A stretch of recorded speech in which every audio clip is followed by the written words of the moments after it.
Ustadz, apa hukumnya jual beli walet? Apakah air liur walet itu najis? Ini yang jadi masalah. Datanglah kucing menjilat air minum. Ini air, datang kucing menjilat. Apakah air ini berubah menjadi najis? Tidak. Air tidak menjadi najis. Itulah dalil air liur kucing tidak najis. Tapi jangan ditampung air liur kucing diminum. Oke, dua. Nabi sedang kasih tazkirah, ceramah, tausiah. Tiba-tiba datang unta menjilat. Unta itu berbuih mulutnya, dijilatnya. Basah. Ketika Nabi mau sholat, dipakainya baju bekas jilat. Itu dalil air liur binatang tak najis. Kecuali air liur anjing babi. Dalilnya, idza walagal kalbu fi ina'i ahadikum, kalau anjing menjilat bejana, ahriquhu, tumpahkan semua, siram pakai air 7 kali, salah satunya campur dengan air tanah, sikat, karena najis.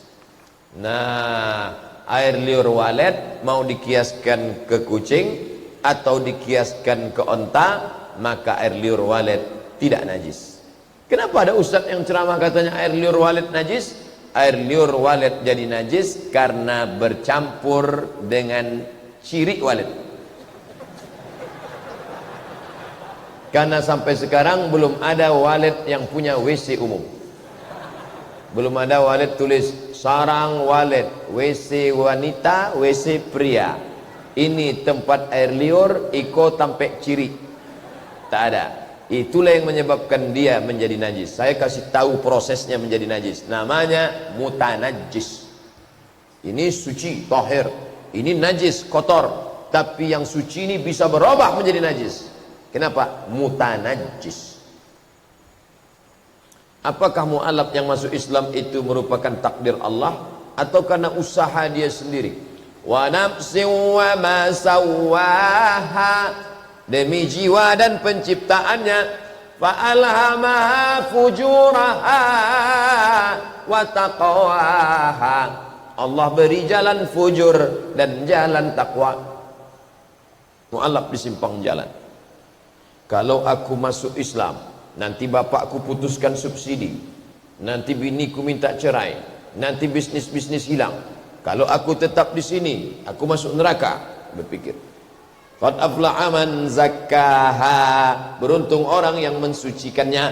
Wa qad khaba man dassaha, merugi orang yang mengotorinya. Akhirnya dia pun azam, aku bersyahadat asyhadu an la ilaha illallah asyhadu anna rasulullah. Akhirnya mobil plat merah ditarik, akhirnya Jabarat datang dektor ditarik, diusir dari rumah dinas. Tetap enjoy. Siapa dia? Ustadz Dr. Yahya Waloni. Ditiupkan rahim masuk ke dalam perut orang Batak, Tapanuli Utara. Lalu kemudian lahir dengan nama yang bisa dibaca dari kanan, bisa dibaca dari kiri, Nababan. Tapi kemudian dia berpikir, aku mau kemana? Dan dia berpikir, kalau ku pilih jalan ini, begini, pilih jalan ini, begini. Maka dia bersyahadat masuk Islam, menjadi Ustadz Nabawan. Selalu saya sampaikan di ceramah begini, ditiupkan dalam perut Tapanuli Utara. Pas kemarin ke Jakarta, Bintaro, pas sarapan pagi, datang dia, aku Nabawan. Ini yang selama ini diceramahkan di rupanya. Nampaknya mau marah dia nih, rupanya mau selfie. Berfoto kami bersama sarapan pagi dengan Ustadz Nababan. Nanti kapan-kapan kemari jalan ke pesantren kita. Oh, lo masuk deh.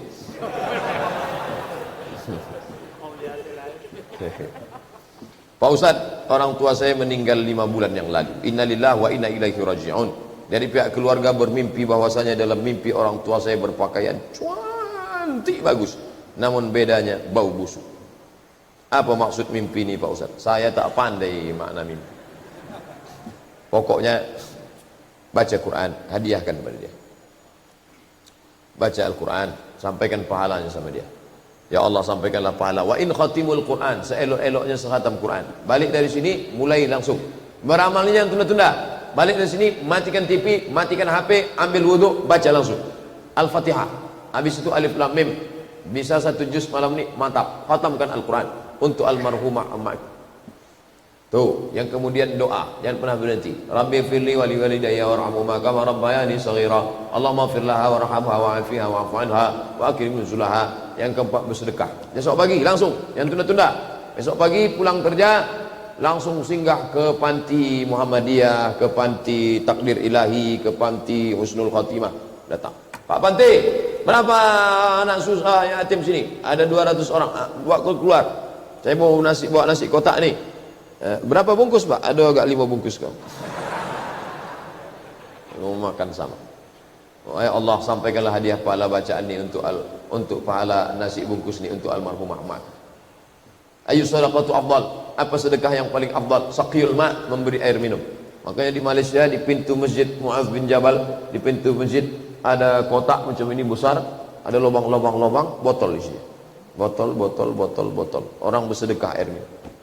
Botol terus. Asal hilang satu botol, datang botol lagi. Asal hilang satu botol, datang. Begitu di Malaysia. Tempat kita sama tempat dia hilang.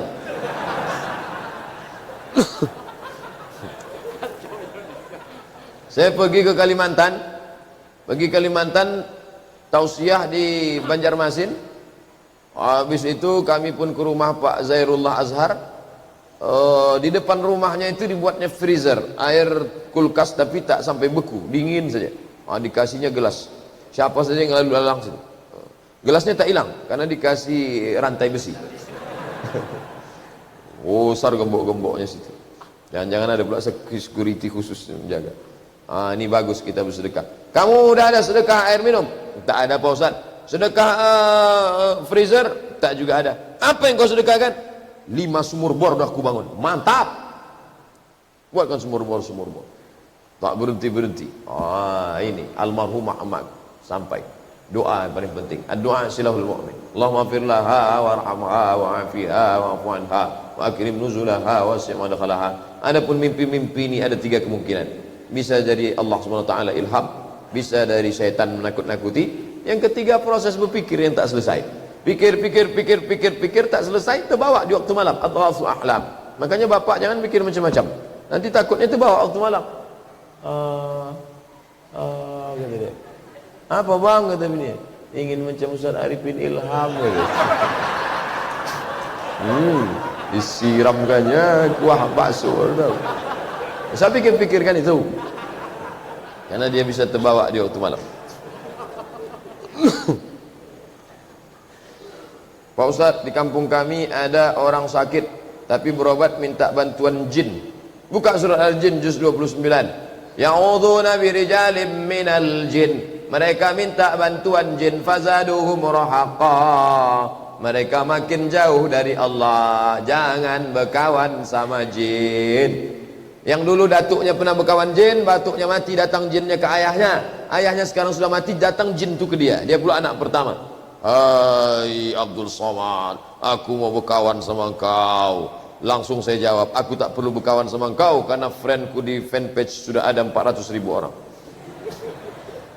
Bagaimana caranya menasihati adik perempuan supaya mau pakai jilbab? Panggil dia. Come here. Sini. Aku ni abangmu. Kalau kau tak pakai jilbab, selangkah lagi aku masuk surga.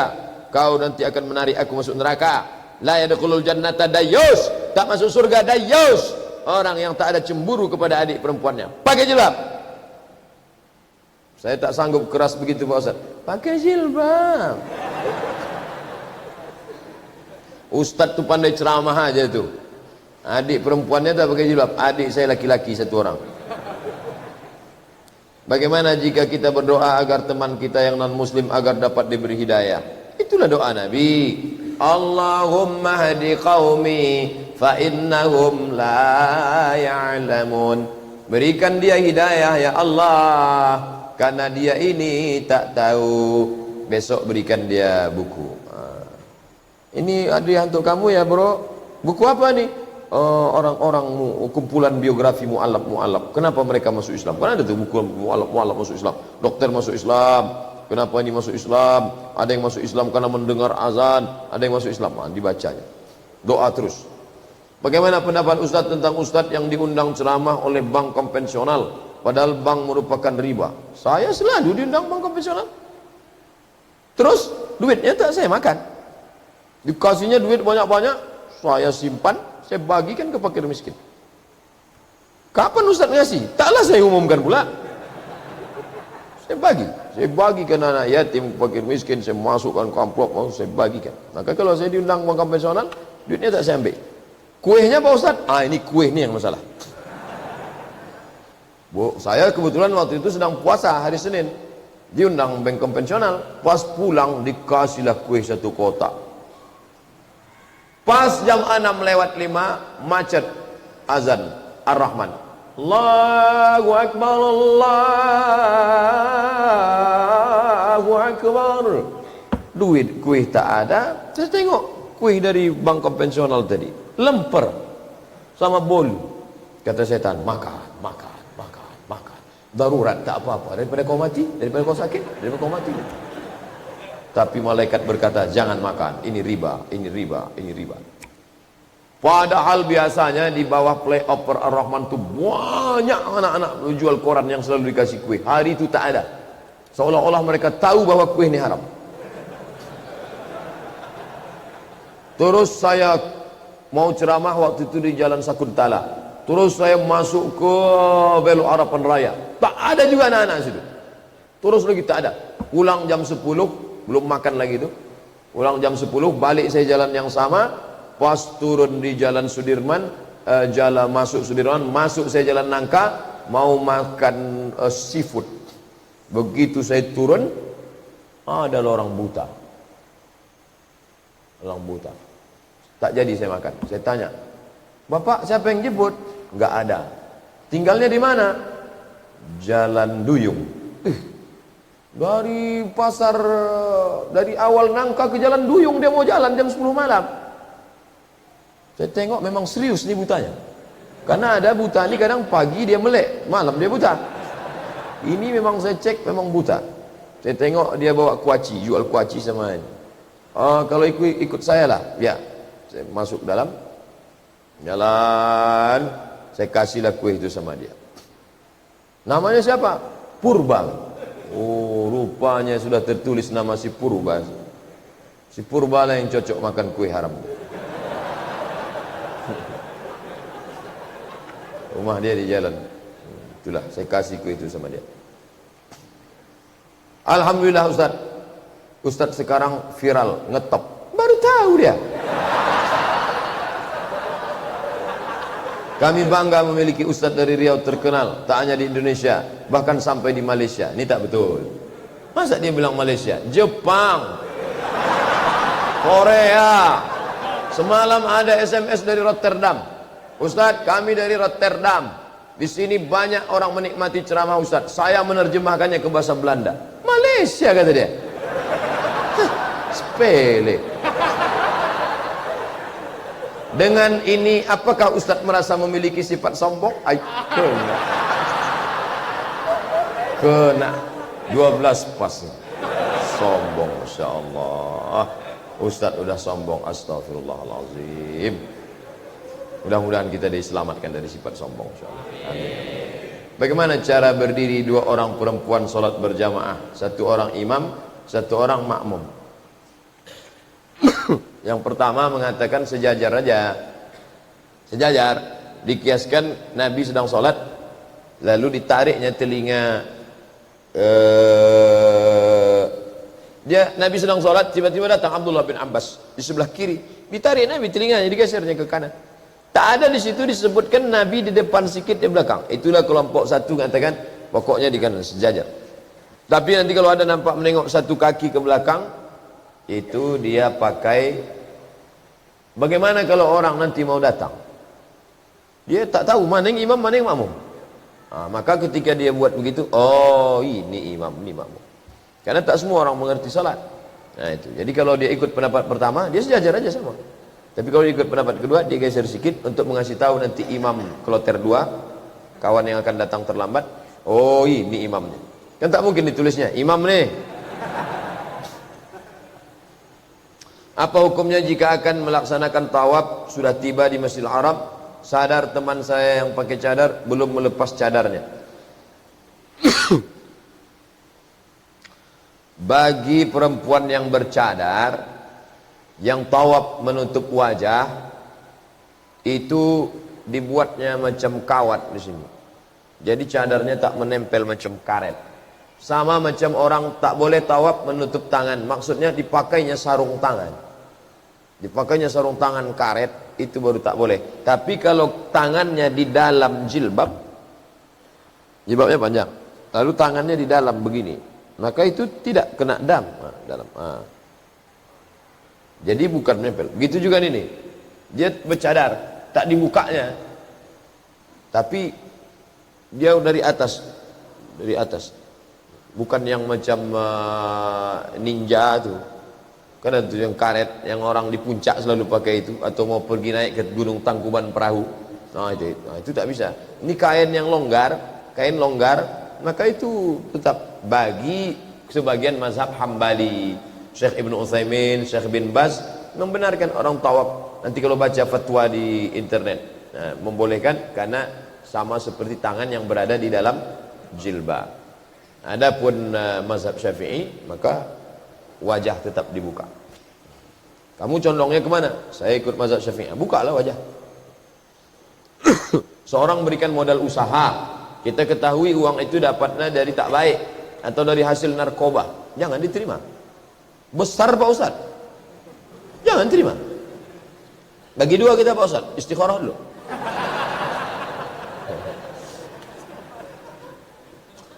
Dalam surat tafsir Al-Mu'minun ayat 1-2 tentang keberuntungan menjaga kemaluan kecuali terhadap istri-istrimu dan budak-budakmu. Yang menjadi pertanyaan saya, tak menjaga kemaluan atau menggauli budak dalam ayat ini tanpa harus menikahinya dulu, atau boleh menggaulinya tanpa harus dinikahi? Misalnya tiba-tiba kita perang sama Singapura, tiba-tiba menang kita, lalu amoy-amoy itu jadi budak. Jadi budak itu bisa didapat dengan cara tiga. Yang pertama kita beli, aku beli budaknya ya. Yang kedua dengan cara warisan, punya ayah kita turun ke kita. Yang ketiga perang kita dengan dia, menang kita, dia jadi budak. Apa perlu kita akad nikah lagi? Tidak. Karena akad budak lebih kuat daripada akad nikah. Akad budak itu hak milik, sedangkan akad nikah tak hak milik. Tak pernah suami berkata, istriku, kau adalah milikku, kau bisa kujual. Tak bisa. Maka lebih kuat akad budak daripada akad nikah. Maka budak tak perlu diakad ulang. Tapi mengkaji masalah budak ini, Islam agama yang membebaskan perbudakan secara berangsur-angsur. Supaya jangan nanti dituduh Islam ini melegalkan perbudakan. Kalau ada orang bersumpah aku takkan aku menikah untuk selamanya waktu bininya meninggal, besok pagi bagaimana cara menebusnya?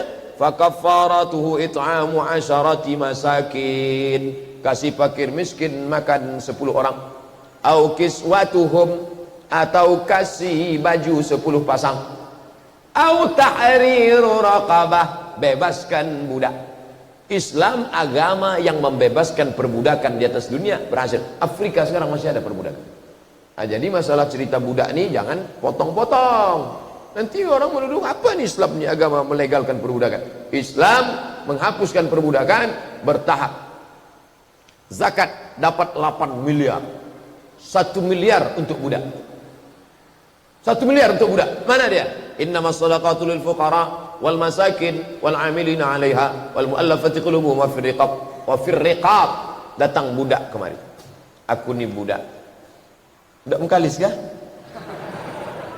Aku ni budak hamba sahaya Pak Ustaz, mau merdeka. Kata tuanku, kalau kau bisa bayar 100 M kau bebas. Maka pengurus masjid ngasih dia, ni 1 M kau tebus dirimu. Begitu Islam membebaskan perbudakan. Maukah engkau kutunjukkan amal yang paling hebat? Apa dia? Bebaskan budakmu. Datang Abdullah bin Umar, dia punya budak kesayangannya, Rumiah, bermata biru, berkulit putih, berambut pirang, Rumiah. Dibebaskannya jalan Allah, bebas. Ketika turun ayat lan tanalul birra hatta tunfiqu mimma tuhibbun, kau takkan dapat kebaikan sebelum kau sedekahkan yang paling kau cintai. Budakku ini bebaskan Allah. Abu Jahal, Abu Lahab, sejahat-jahatnya Abu Lahab, dibebaskannya budaknya. Nama budaknya Thuwaibah. Assalamualaikum, tak pakai assalamualaikum. Abu Lahab kau pakai assalamualaikum. Good morning Abu Lahab. Ya, good afternoon. Itu keponakanmu sudah lahir. Laki-laki apa perempuan? Laki-laki. Saking senangnya Abu Lahab, anak kemanakanku laki-laki. Sejak hari ini kau bebas jadi budak. Dibebaskannya budaknya, namanya Thuwaibah, ibu susu Nabi Muhammad SAW. Saya nak nanya nih, apa hukum bekerja di perusahaan perkebunan kelapa sawit milik swasta asing sebagai staf? Boleh. Tapi dia orang asing tak Islam, no problem. Mana dalilnya? Nabi membolehkan Ali bin Abi Thalib mengambil upah menimba air di rumah orang Yahudi. Susah, makan tak ada. Ali mengambil upah menimba air sumur orang Yahudi. Boleh, selama tak ada kait. Tapi kalau agamamu ditekannya, kau tak boleh sholat Jumat tak boleh, jangan, rusak iman. Habis itu ada pertanyaan lagi nih Ustaz. Tak apa-apa. Apa yang harus saya lakukan jika perusahaan tersebut bersengketa dengan masyarakat setempat? Apakah saya harus membela tempat perusahaan? Hindari sengketa. Apalagi di tempat-tempat tanah ulayat, tanah masyarakat. Nanti bersengketa, dia pakai pengacara, datang masyarakat mengobrak-abrik, membakar, kau dua-dua tak dapat. Gaji tak dapat, nyawa melayang. Cari tempat yang selamat. Ustaz, jika kita ada rezeki sebelumnya berniat umrah, tapi seiring waktu godaan wanita begitu besar, mana yang lebih dulu kita dulukan, menikah atau umrah? Nikah, cari yang kaya-kaya tuh. Bisa umrah sama dia. Adinda, mau tak aku nikah sama aku? Dulu kawan saya macam-macam motivasi dia mendekati perempuan. Mat, aku mendekati ini. Kenapa? Cincinnya 3 katanya. Ini nampaknya kalau nikah sama awak senang kita ini katanya. Iyakunu fuqara, kalau kau nikah fakir, maka Allah akan iyakunu fuqara, kalau kau fakir, maka Allah akan mengkayakan engkau. Tapi ini dua-duanya kan wajib.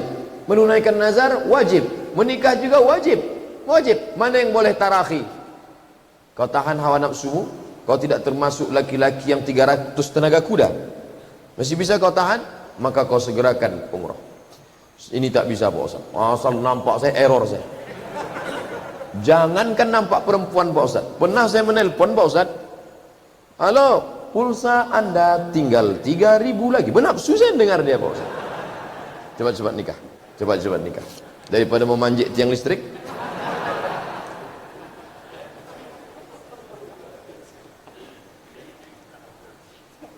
Suami saya seorang pecandu narkoba, preman. Apa hukumnya saya minta cerai? Karena saya sudah tak tahan lagi Pak Ustaz. Langkah pertama bukan langsung cerai. Panggil wali. Wali ibu ada 6. Ayah, datuk, abang, adik, abang ayah, adik ayah. Panggil wali. Hei pecandu narkoba, sini kau sebentar. Dulu kami nikahkan anak kemanakan kami ini karena kami tengok kau pakai baju koko. Ternyata baju koko isinya setan. Maka kau mesti tobat nasuha. Berhenti ya. Kalau tak berhenti tengok nanti. Alhamdulillah pintu tobat terbuka. Berhenti dia. Terimalah dia. Jangan main langsung saja. Hati pun bolak-balik. Qalbul mu'min baina asabi'ir rahman. Tapi narkoba ini tak bisa dipenjara. Dia mesti rehabilitasi. Ngaku dia, aku sekarang sembuh. Tapi kalau aku tak pakai, aku menggerutar. Nanti aku sakau. Maka kirim dia. Minta nomor Pak Dedi, anak jamaah kita, nanti dia akan bawa ke rehabilitasi narkoba. Beliau punya duta narkoba, ada anak-anak muda. Jangan malu punya suami pecandu narkoba, jangan malu punya anak pecandu narkoba. Itu pesan dari Ketua BNN, Badan Narkotika Nasional. Apa hukum seorang istri yang meninggalkan suami di rumah karena tidak mau diajak pengajian? Seorang istri meninggalkan suami di rumah karena tak mau diajak pengajian. Mana yang lebih baik Pak Ustaz? Menemani suami atau ke pengajian? Suami itu dia yang mengajak ibu ke pengajian. Ibu punya hak 5 kepada suami. Makan, pakai, pendidikan. Makan, pakai, tempat tinggal, pendidikan, perhatian. Mestinya suami itu yang mengajar istri, mengajar baca Quran. Tapi kalau tak bisa, Adinda, aku tak bisa mengajar engkau, maka ayo kita sama-sama belajar. Begitu idealnya. Tapi kalau nasib tak baik, dapat Fir'aun. Jadi gimana nih Pak Ustaz? Tak boleh ditinggal. Jangan tinggal dia. Maka musyawarah akan kumpul sama wali-wali. Wali-wali. Perempuan punya wali. Ibu walaupun sudah punya anak, walaupun janda, tetap punya wali. Jangan tinggal merasa wali itu punya bukan cuma nikah saja. Pakaian kita, makan kita, itu wali. Maka belajar tentang fikih wali. Ini fikihnya Ustadz Mas Riyadi Hasan. Makanya kita udah bagi-bagi fikih ini. Fikih kontemporer Dr. Muhammad Saleh, fikih ekonomi Ustadz Asmullah, fikih ibadah Ustadz Samsudin Muir, fikih masalah nikah itu Ustadz Mas Riyadi Hasan. Pokoknya selalu nampak Ustadz Mas Riyadi ingat nikah. Dalam dunia medsos sering saya baca, sok mengkafir-kafirkan orang. Kalau anti dengan orang kafir jangan pakai HP, karena HP itu buatan orang kafir. Bagaimana sikap kita Pak Ustadz? Tidak ada larangan pakai alat orang kafir. Ketika perang disuruh gali parit. Gali parit itu kan strategi orang kafir. Tak ada larangan pakai orang pakai. Ini orang-orang liberal, orang-orang yang jahil. Kau tak tahu masalah kafir tak kafir. Tak ada larangan pakai alat orang kafir. Ini punya orang kafir, ini orang kafir. Ini punya orang kafir. Maka tak ada larangan pakai alat orang kafir. Apa hukumnya Pak Ustadz jika seorang guru di sekolah kadang jadi imam sholat namun mengharapkan upah dari imam tersebut? Imam memang dikasih gaji. Dari mana dia digaji? Baitul Mal. Imam Syekh Abdul Rahman Sudes dibayar. Masjid harus ada imam tetap. Makanya saya kalau diajak pembukaan masjid baru, saya tanya pengurusnya, udah diangkat imam? Berapa alokasi dana untuk imam? Haji Bakhtiar di Rokan Hulu, berapa digajinya imam? 5 juta sebulan, diberangkatkan haji, diberangkatkan umroh, buat masjid 3 miliar besar di kepenuhan, berapa miliar kepenuhan, imamnya diangkat, hafiz Quran 30 juz. Kita tak bisa 30 juz 30 pun jadilah. Setiap selesai wudhu saya selalu sering buang angin. Kadang sebelum sholat saya tahan sampai selesai sholat. Apakah sholat saya sah? Sah. Lepaskan lebih baik daripada ada orang masuk rumah sakit. Kan malu kita masuk rumah sakit. Sakitnya apa? Kau sakit apa? Badan sehat. Rupanya tak bisa terkentut. Maka selagi bisa kentutlah sepuas-puasnya. Air banyak, apa salah? Tapi kalau ditahan makruh, tidak sampai batal. Kalau terasa macam keluar, macam tidak, macam keluar, macam tidak, jangan kau batalkan sholatmu hatta tasma'a sautan, sampai kau dengar suara atau kau cium bau. Karena ada tak bersuara tapi baunya luar biasa. Apa boleh kita pergi berobat dengan terapi? Orang tu menterapi kita selalu mengatakan bahwa di badan kita ini ada jin yang mengganggu. Dia bisa mengubah gangguan jin. Apa terapi seperti itu termasuk syirik? Dukun ini. Kalau mau mengeluarkan jin, Ustadz Saifullah siang, Ustadz Zafrullah malam. Siang Saifullah, malam Zafrullah. Masjid Al-Falah. Kemudian di rumah sakit ibu dan anak Zainab. Itu di basement ada juga ruqyah. Apa boleh saya meninggalkan sholat Jumat menggantinya dengan zuhur? Karena saya bekerja di perusahaan pembangkit listrik yang apabila ditinggalkan riskan terjadi. Ganti-gantian. Jumat ini aku, Jumat depan kau, aku yang sholat. Supaya jangan berturut-turut 3 Jumat. Man tarakal Jum'ata salasa marratin tahawunan. Siapa yang meninggalkan sholat Jumat 3 kali berturut-turut karena sepele, fa'ba'allahu ala qalbi. Allah mengunci hatinya. Ada orang berutang sama saya. Begitu sudah waktunya saya minta balik uang saya, susah lagi. Senasib kita nih. Bahkan susah dihubungi. Telepon tak diangkat, SMS tak dibalas. Apa yang harus saya lakukan Pak Ustaz? Saya tak bisa ikhlas karena uangnya tak sikit.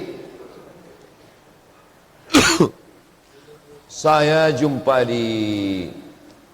saya di rektorat.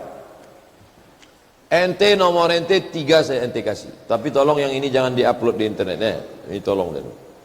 Nanti di-cut, dibuang. Ente sudah 3 telepon ente tak diangkat. Kapan ente bayar? Mogok orang ya. Bosar macam ada rai. Kapan ente bayar? Oh nanti uang kapan ente bayar? Nantilah nomor kan ada. Ente ditelepon saya tak bisa. Nantilah besok pagi di tempat ini kutunggu ente. Di tempat ini. Kalau ente tak bayar besok pagi jam 8 ku tunggu di sini, ku kampak kepala ente. Balik duitnya. Balik. Kapan ini terjadinya? Bukan sekarang. 5 tahun yang lalu. Belum saya menjadi ustadz seterkenal sekarang ini.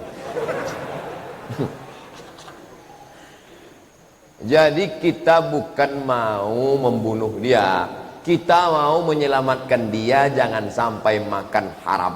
Karena saya tengok mobilnya mewah, jamnya mahal, mobil dia pakai Lancer hiu tuh yang mahal.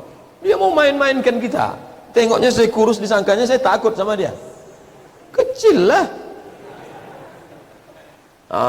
Ini. Nah, jadi tentang masalah ini, begitu saya dapat duit, yang lain bertanya, dapat mat katanya. Dapat, saya bilang. Gimana caranya? Begini caranya. Oh, aku tak sanggup. Silakanlah duit kau hilang. Man mata duna malihi fa huwa syahid. Siapa yang mati membela hartanya, dia mati syahid. Niat saya 2. Pertama, saya tak ingin dia makan haram. Yang kedua, jangan sampai asal nampaknya nanti orang kurus macam saya, diambilnya duitnya. Tengoknya macam saya, ini bisa dimainkan nih katanya. Tak bisa.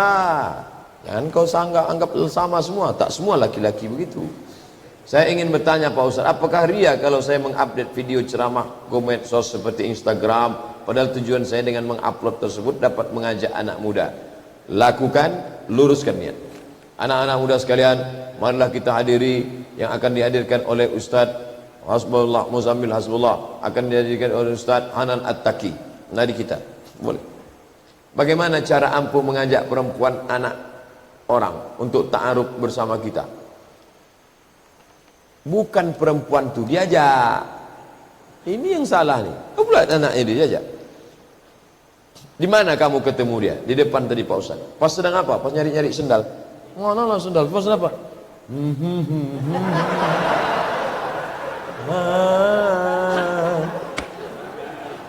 Nah, akhirnya tanyalah sama Pak Security. Pak, ya. Itu perempuan tadi itu siapa? Oh, anak Pak Anu, anak dia. Iya. Kira-kira siapa yang dekat sama bapak ya? Tanya, siapa yang dekat sama bapak ini? Oh, Pak itu dekat tuh sama dia. Pak Rinal tuh dekat sama dia. Datang, Pak Rinal lihat. Bisa tak bapak apakan lobbykan sama dia? Besok kita datang. Datanglah sama dia. Dan ini bapak itu orang apa dia? Oh, dia orang Minangkabau. Ajak Ustaz Aldinop. Ustaz Alnop Dinar. Ustaz Alnop, yo. Aiko calon mertua ambo ke urang awak bana. Tolong Ustaz lobbykan ambo kainya. Pak, yo, lai kana Pak kambo, ambo kan Ustaz di Masjid An-Nur. Yo. Iko Pak urangnya baik. Bagus. Oh, rancak bana Pak. Kenal Ustaz sama nyonya. Balanci-lancian rumahnya Pak dekat. Laki mana Pak? Kebetulan Ustaz calon mertua saya ini orang Jawa Pak Ustaz. Carilah Ustaz orang Jawa. Siapa Ustaz orang Jawa? Ya? Ustaz Sustrisno. Ustaz Sustrisno, panggil Ustaz. Bukan kata saya ya, kata Pak Dino. Ustaz Sustrisno. Ustaz Sustrisno. Ya, Ustaz Sustrisno kan tetap di sini. Iki calon bojo iki wong Jawa Pak Ustaz. Datanglah Ustaz Sustrisno.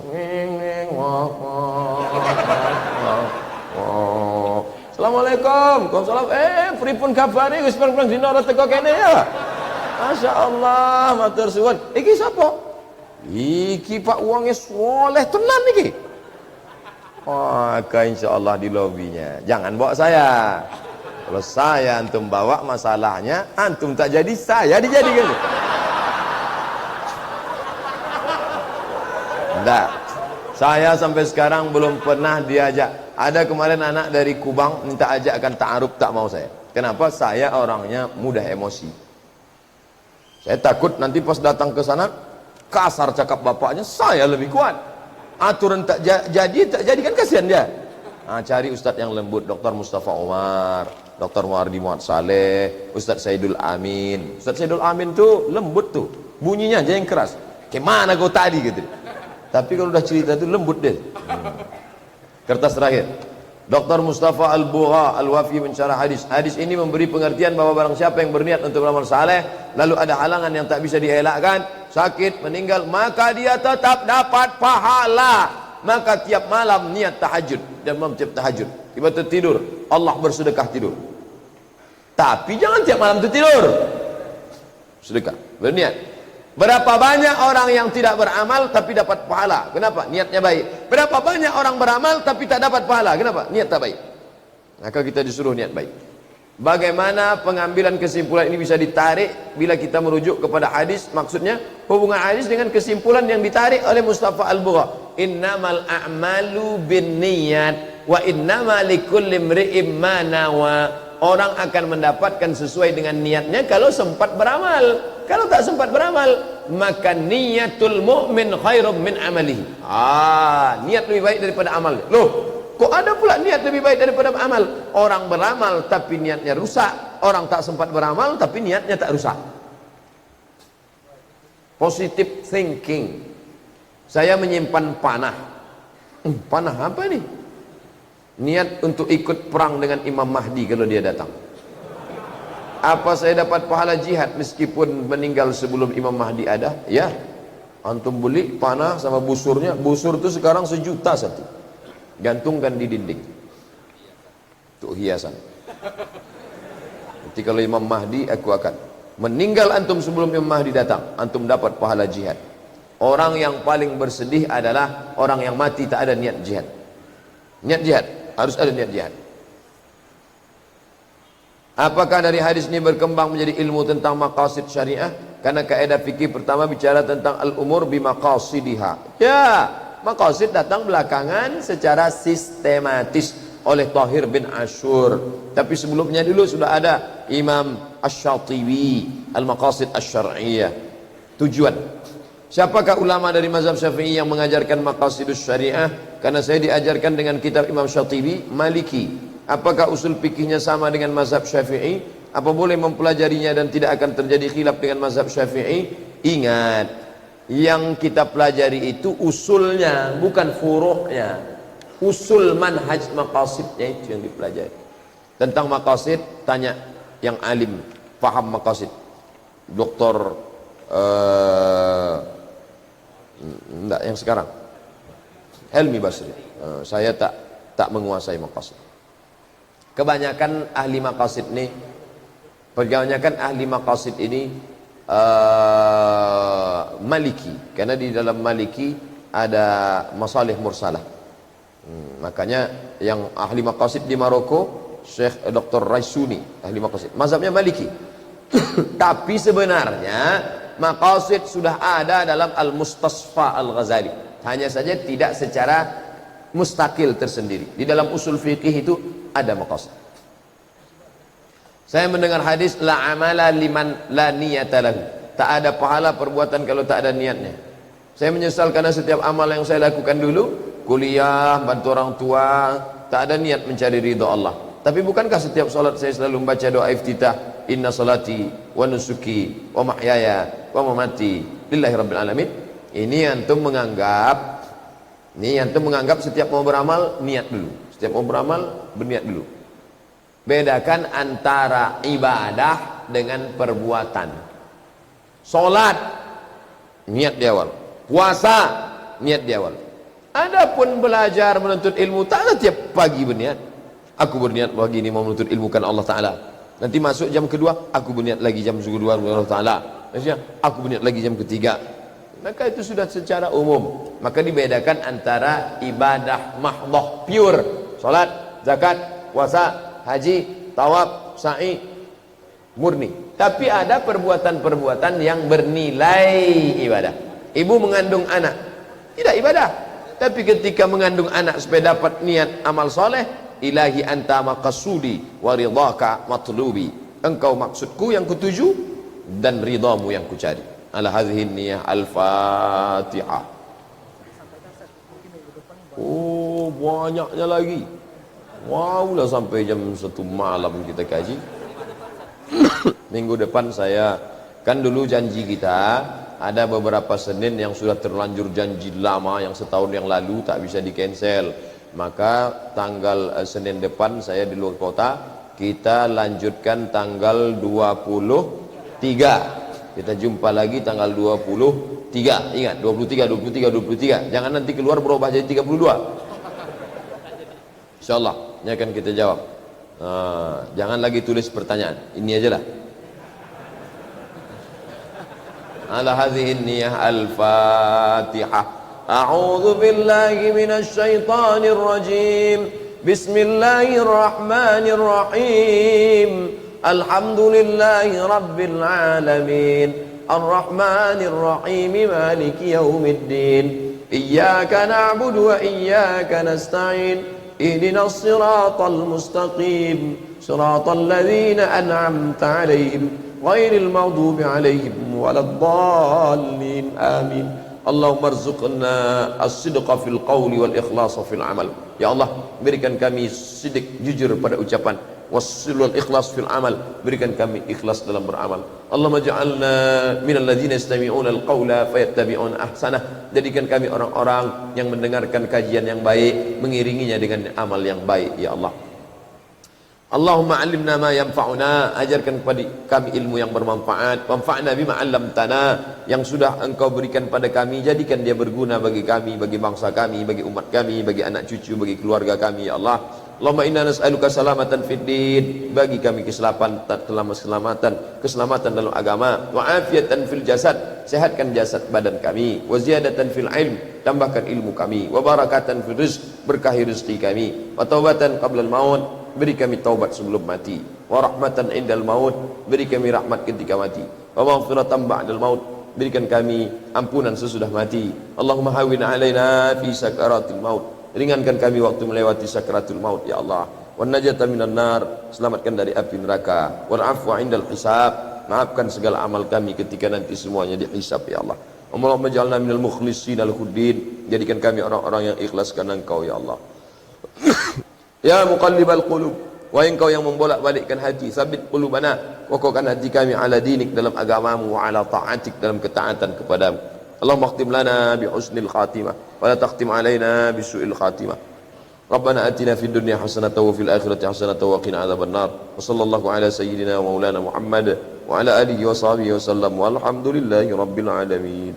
Taqabbalallahu minkum, minna wa minkum taqabbal ya karim. Terima kasih segala perhatian. Mohon maaf silap salah. Wassalamualaikum warahmatullahi wabarakatuh. Salamnya beraturan, salamnya jangan beraturan. Kita berdiri. Yang kami menjaga tausiah yang disampaikan oleh Ustaz Haji Abdul Somad Al-Jemaah. Insyaallah kita bertemu lagi di tanggal